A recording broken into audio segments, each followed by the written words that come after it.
The air freshener industry in the United States generates $11 billion a year in revenue. There are plug-ins in every bathroom, aerosols under every sink, scent beads in every laundry aisle. The average American household spends over $100 a year keeping rooms from smelling like the rooms they are.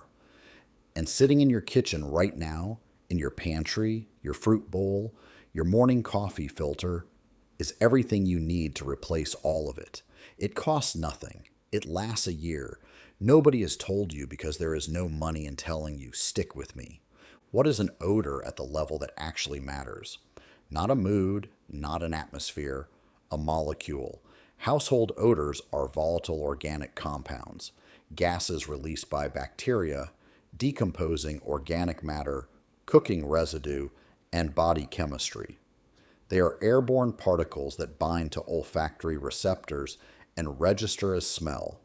When you spray an aerosol air freshener, you are not removing those compounds. You are adding new ones on top. Synthetic fragrance molecules layered over bacterial byproducts. The original odor is still there. You have masked a chemistry problem with more chemistry and called the room fresh. That is the entire product category. Neutralization is a different mechanism entirely. Baking soda, sodium bicarbonate, reacts chemically with acidic and basic odor compounds and converts them into odorless salts. Not masked, not diluted, eliminated. The molecule that caused the smell stops existing.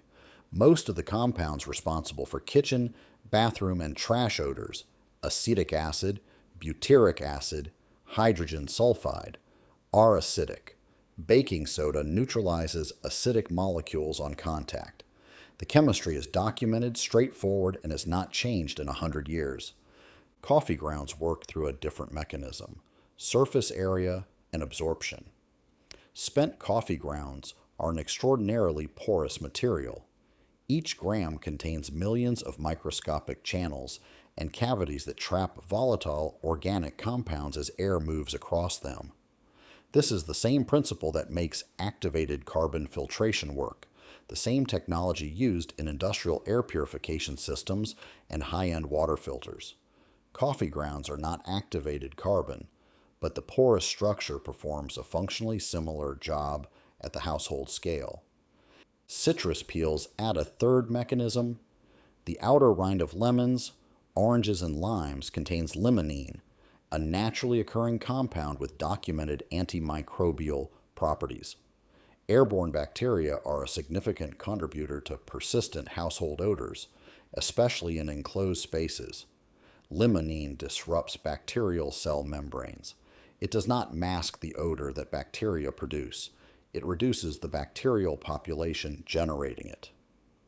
Research published in food science and antimicrobial journals has confirmed limonene's effectiveness against common household bacterial species at ambient concentrations. The rind you are going to put in the trash is doing measurable biological work. 3 mechanisms, 3 simultaneous pathways: chemical neutralization, physical absorption, and microbial reduction. A commercial plug-in air freshener addresses 0 of them. It adds fragrance. The odor continues underneath it on its own schedule, which is exactly why the refill exists. Now, here is the part nobody runs the math on. A standard plug-in air freshener refill lasts approximately 30 days. At retail pricing, refills cost between $5 and $8 each. A household running 2 plug-ins, 1 bathroom, 1 living area, spends between $120 and $190 per year on refills alone, before factoring in aerosol cans, car fresheners, laundry scent beads, or reed diffusers. According to consumer spending data compiled by household research firms, the average American household spends between $100 and $150 annually on air care products. The number has risen every year for a decade. The products are designed to run out. That is the structure of the category. The jar you are about to make costs nothing in additional spending. The baking soda you already buy. The coffee grounds are a daily byproduct of your morning routine. The citrus peels are kitchen waste. The jar is a container you already own. The total incremental cost from the first batch to every batch you make this year is $0. Not low, not discounted, zero. And it does not run out on a 30-day clock. It sits there. It works. Every day, without your attention, without a refill order, without a subscription. Here is where the timeline comparison becomes important. A single batch in a standard mason jar, left undisturbed in a dry indoor environment, remains effective for 3 to 6 months before the ingredients need attention. Stirring the contents every 2 to 3 weeks exposes fresh surface area on the coffee grounds, restores absorption capacity, and extends that window further. 2 or 3 jars placed strategically across a home can cover a full year of ambient odor control from materials that would otherwise go in the recycling bin or the trash, on a maintenance schedule that requires 30 seconds every few weeks, not a subscription, not a refill. Now here is the question nobody in that industry wants you to ask. The global air care market was valued at approximately $11 billion in recent market analyses, with the United States as the largest segment. Here is what most of those products actually contain. Synthetic fragrance compounds, proprietary blends manufacturers are not required to disclose, phthalates used to help fragrance linger in the air, volatile organic compounds, VOCs that off-gas into your home. Research cited by the Natural Resources Defense Council found detectable phthalate levels in a significant portion of air fresheners tested.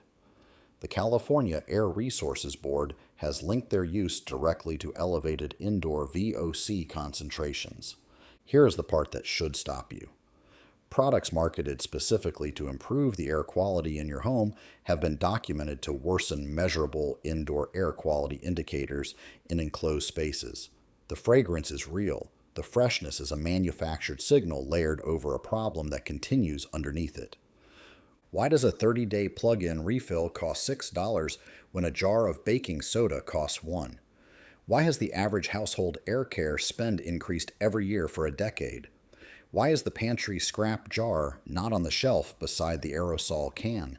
You already know the answer. A product that costs nothing to make and lasts a year is not a revenue model. The depletion cycle is not a byproduct of how these products work. It is the reason they were designed the way they are. The refill is the product. You buy, it runs out, you buy again. Here is exactly how to make it.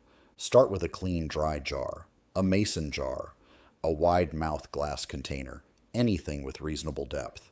Fill it roughly halfway with baking soda. Add a layer of spent coffee grounds. A 1/4 cup to a 1/2 cup per pint jar is the working range. Tuck in 2 or 3 strips of fresh citrus peel, lemon, orange, or lime. A tablespoon of activated charcoal mixed into the baking soda layer accelerates absorption if you have it. Cover loosely with cloth, a paper towel, or mesh secured with a rubber band. The jar needs to breathe. A sealed lid defeats it. Placement matters as much as the recipe. Put the jar where the odor originates, not where you want things to smell better. Those are not the same location. In a bathroom, on the counter or back of the toilet, in a kitchen, under the sink, or beside the trash. Near a pet area, at floor level where odors concentrate. Multiple small jars distributed by source outperform one large jar placed centrally. One honest limitation belongs here. This jar handles ambient and residual odors, the background smell that lingers in a room. It is not designed to eliminate an acute odor in real time. If something spills or burns, address the source. The jar handles what remains afterward. For outdoor use or humid climates, moisture reduces effectiveness. Wet particles clump and lose their abrasive edge. Indoors, in dry conditions, it works indefinitely. One safety note: food-grade baking soda, coffee grounds, and citrus peels carry no toxicity to humans or animals. When applying in an enclosed space, a dust mask is a reasonable precaution against fine particle inhalation, the same measure you would take with any fine powder in a confined area. It is a comfort precaution, not an emergency protocol. Here is the part that stays with me. The first air freshener products registered by the EPA date back to the 1950s. Over 70 years of a category that sells fragrance molecules to layer over odors that baking soda and coffee grounds would eliminate for free.